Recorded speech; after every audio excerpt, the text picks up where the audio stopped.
Hey everyone, and welcome back. Today we're going to try to untangle something I think we've all wondered about at one point or another. Is it burnout, or are we just plain lazy? It's a great question, and honestly, one that's more relevant than ever. We're all facing so much pressure to be on all the time, hustle culture and all that. Yeah, and it's so easy to just beat ourselves up when we're not feeling super productive. But sometimes there's a bigger issue at play. Exactly. Burnout is a real thing. It's not just about being tired, it's a state of complete exhaustion that comes from prolonged exposure to stress. Right, it's more than just needing a good night's sleep. Way more. It actually impacts your physical and mental health. In fact, the World Health Organization considers burnout a syndrome, not just a feeling. Right, a syndrome means it's a whole cluster of symptoms happening together. Like, what kinds of symptoms are we talking about here? Well, the big one is obviously the exhaustion, feeling totally drained all the time. But you also often see cynicism and negativity about your work, and you start to doubt your own abilities. I've definitely felt that negativity creep in before. When I was going through burnout, it wasn't just about my job. It felt like my whole outlook on life had just gotten uh, kind of bleak. Yeah, that's really common, and it can have a ripple effect on everything. And it's not just an individual problem either. No way. The World Health Organization found that burnout is costing the global economy something like $1 trillion a year, all from lost productivity. $1 trillion, that's insane. Okay, so we know burnout is a serious issue. But how do we actually know if that's what we're dealing with? Or is it maybe just a case of the Mondays? Good question. One key thing to look at is how persistent those feelings are. Are you just feeling blah on a Monday? Or are you feeling completely drained even after the weekend? Right, like, is it a temporary thing? Or does it just feel like this constant state of exhaustion? Exactly. And do you dread going to work every single day? I remember reading in one of the articles, they suggested imagining your dream job. If you'd still feel this way, even doing something you're totally passionate about, it might be a sign that the burnout is rooted in your current work situation. That's a great tip. It helps you separate those feelings from the job itself. Okay, so let's talk about the flip side of this. Laziness. Ah, yes, the dreaded L word. Right, we all use that term. But it's really not that simple, is it? Not at all. First of all, laziness isn't a clinical diagnosis. It's more of a social judgment we throw around. And a pretty loaded one at that. Think about the words we use. Slacker, couch potato. It's kind of harsh when you think about it. Yeah, and what's really interesting is that some research suggests what we perceive as laziness could actually be linked to different thinking styles. Really? Yeah, some people just need more time to process information, or they prefer to approach things more strategically. Hmm. So what we might call lazy could actually be someone being thoughtful and coming up with a really innovative solution. Exactly. It's a good reminder to be careful about those labels we put on ourselves and others. Totally. There's often a lot more going on beneath the surface. So how do we tease apart those two things then? Burnout versus laziness. A helpful question to ask is, are you avoiding everything? Or just specific tasks? That makes sense. If it's everything, socializing, hobbies, work, that could point to something deeper going on, like depression maybe. But if it's just certain tasks, especially at work, then it could be burnout related to those specific things. So it's all about looking at the patterns and figuring out what's really at the root of it all. Exactly. Okay, but let's say you've done some soul searching and you're pretty sure you are dealing with burnout. What can you actually do about it? Well, one of the most important things is to prioritize self-care. And I know that sounds kind of cliche, Yeah, I was going to say. but it's really about focusing on the basics: sleep, good nutrition, and To take the exercise. foundation for everything else. Exactly. You can't expect your car to run properly without gas or regular maintenance, right? And our bodies are the same way. We need those basic needs met to function at our best. Another crucial step is setting boundaries between work and personal time. That means having clear start and end times for your workday, and resisting the urge to check emails late at night or on the weekends. Easier said than done sometimes. Oh, absolutely. But it's so important to protect your personal time. Make sure you have time for things you enjoy. I think it helps to actually schedule those things in, just like you would a work meeting. Otherwise, it's too easy for them to get pushed aside. That's a great tip. Treat your personal time with the same importance as any work commitment. And don't underestimate the power of connection either. Right, like spending time with loved ones, or even just chatting with a neighbor. Exactly. Those social connections can make a huge difference in your overall well-being. There's actually a study that found that social isolation increases our perception of stress. So having those supportive connections really does help us manage challenges better. Absolutely. And finally, don't be afraid to ask for help.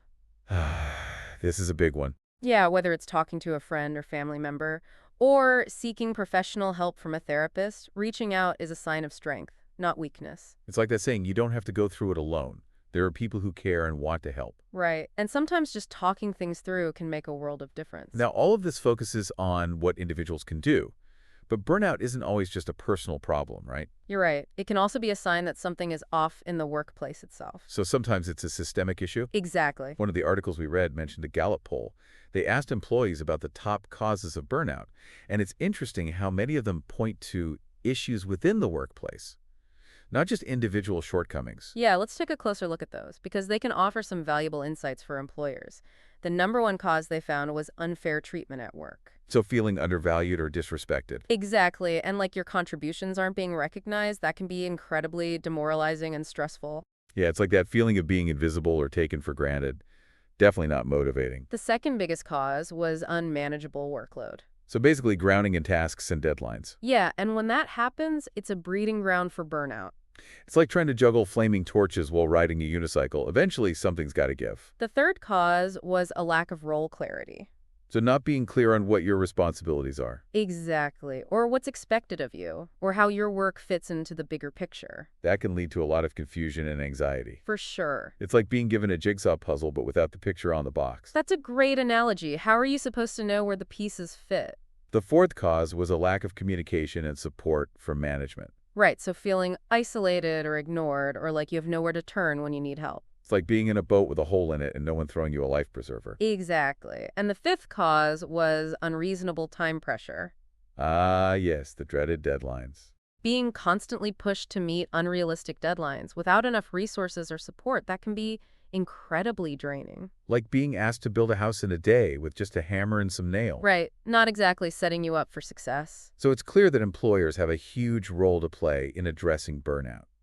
But where do they even begin? Well, first and foremost, they need to acknowledge that burnout is a real issue. And it's not just a matter of employees needing to toughen up. It's about creating a culture that values employee well-being, not just productivity at all costs. Exactly. It's about creating a culture where people feel supported and valued. So how do we actually do that? Well, one of the articles suggested starting with open and honest conversations about burnout. Encourage employees to share their experiences and concerns without feeling judged. So make it safe for people to speak up Exactly. and then actually do something about it. Right. Put some actions in place. That might mean providing resources for stress management or encouraging work-life balance, maybe offering mental health benefits.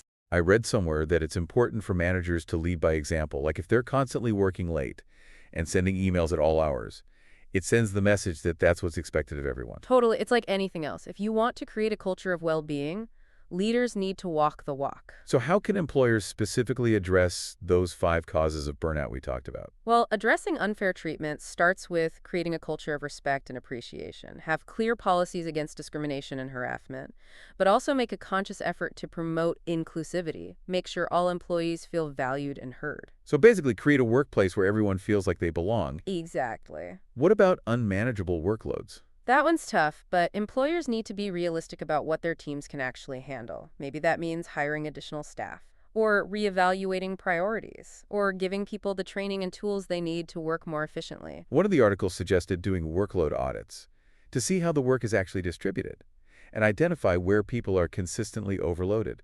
That's a great idea. So what about role clarity? That's all about communication. Provide clear job descriptions, set clear expectations, and give regular feedback. People need to know what's expected of them and how their work fit into the bigger picture. It's like giving them that puzzle box with the picture on it. Exactly. Okay, what about that lack of communication and support from management? That one's huge. We need to foster a culture of open dialogue, have regular check-ins with employees, give people opportunities to provide feedback, and create channels where they can voice concerns without fear of retaliation. So build trust, basically. Exactly. And make sure people know they have someone to turn to when they're struggling. Right. And finally, unreasonable time pressure. That comes down to setting realistic deadlines and expectations, and providing enough resources and support so people can meet those deadlines without burning themselves out. It's about creating a work environment that's challenging but also sustainable. And I think that goes back to what we were talking about earlier, challenging those societal norms that glorify being busy all the time. Absolutely. We need to move away from that hustle culture mentality. It's not healthy and it's not sustainable in the long run.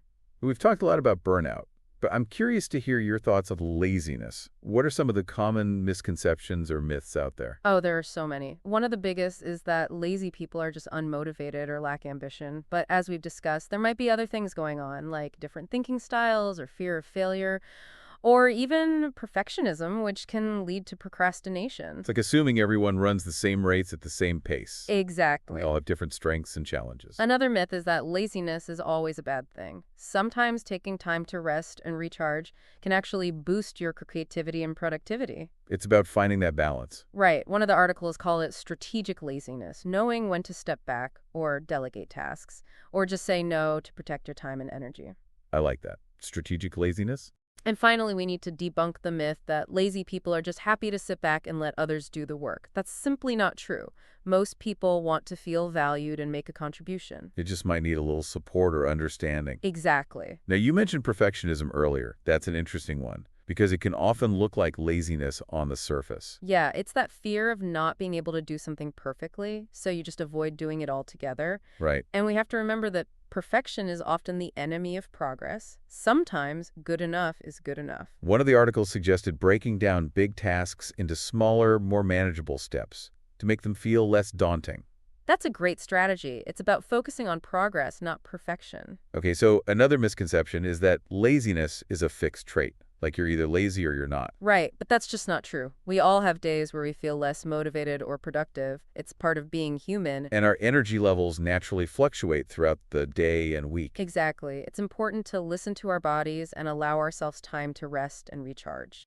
One of the articles talked about paying attention to our circadian rhythms, those natural cycles of sleep and wakefulness. Right. Working with our natural energy patterns instead of against them can make a big difference in our productivity and well-being. So if you're feeling that mid-afternoon slump, maybe take a break or go for a walk instead of forcing yourself to power through. Exact. And remember, self-care is not selfish. It's essential. When we take care of ourselves, we're better able to show up for others and do our best work. So we've covered a lot of ground today. We've explored the differences between burnout and laziness, debunked some myths, and talked about some practical strategies for addressing both. But before we wrap up, I'm curious to hear your thoughts on this. What are some of the long-term consequences of ignoring burnout, both for individuals and organizations? That's a great question. For individuals, ignoring burnout can lead to a whole host of problems, both mental and physical. Chronic stress weakens your immune system, increases the risk of heart disease and other chronic illnesses, and can even contribute to mental health conditions like anxiety and depression. It's like slowly chipping away at your foundation. Exactly. And for organization. Well, ignoring burnout can lead to decreased productivity, increased absenteeism and turnover, and a decline in morale and engagement. So it's really a lose-lose situation for everyone. It is. So what's the takeaway message you want to leave our listeners with today? I think the most important thing is to remember that burnout is preventable and treatable by understanding the signs, taking steps to prioritize our well-being, and advocating for healthier work environments. We can create a more sustainable and fulfilling way of working and living. It's about recognizing that our health and well-being are our most valuable assets. Absolutely. We need to shift the narrative from powering through to powering up. I love that. Powering up through self-care boundaries and connection. It's about creating a culture where we prioritize well-being, not just productivity at all costs. And it's a journey that requires all of us to be proactive, really intentional about taking care of ourselves.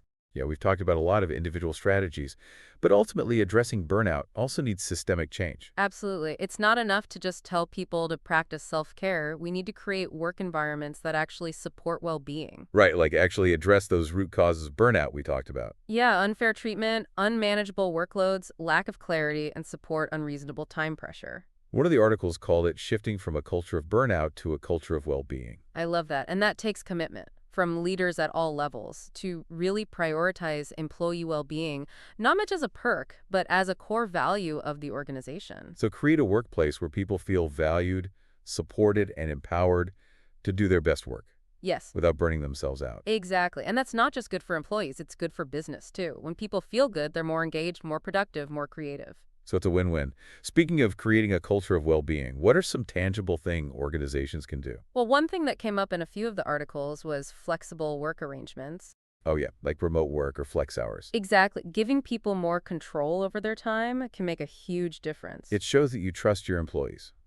and that you value their lives outside of work. Another big one is promoting open communication. Create an environment where people feel comfortable speaking up about their concerns. And make sure you're actually listening to those concerns and taking action. Right? It's not just about hearing people out, it's about actually doing something to address the issues. One article I read suggested creating employee-led well-being committees to help identify problems and propose solutions. That's a great idea. It gives employees a voice and shows that the organization is serious about well-being. And then there's providing resources and support. Yes, make sure people have access to mental health services, employee assistance programs, or even just a quiet space to de-stress. It's about recognizing that we all need help sometimes. And finally, organizations need to reward employees who prioritize their well-being. Maybe offer incentives for taking breaks or using vacation time or engaging in healthy habits. So basically walk the walk. Exactly. Well, I think this has been a really insightful conversation. Me too. We've learned a lot about the difference between burnout and laziness. And what we can all do to address these issues. And I think the biggest takeaway for me is that burnout is preventable and treatable. It doesn't have to be the norm. I agree. We have the power to create a different kind of work culture, one that prioritizes well-being and allows everyone to thrive. To our listeners, I hope this deep dive has given you some food for thought and some tools to navigate these challenges. Remember, you deserve to feel energized and engaged in your work and life. And if you're feeling burnt out, don't hesitate to reach out for support. You don't have to go through it alone. And to the employers listening, I urge you to take a proactive approach to creating a workplace culture that supports well-being. It's not just the right thing to do, it's the smart thing to do. Thanks for joining us today, and until next time, take care.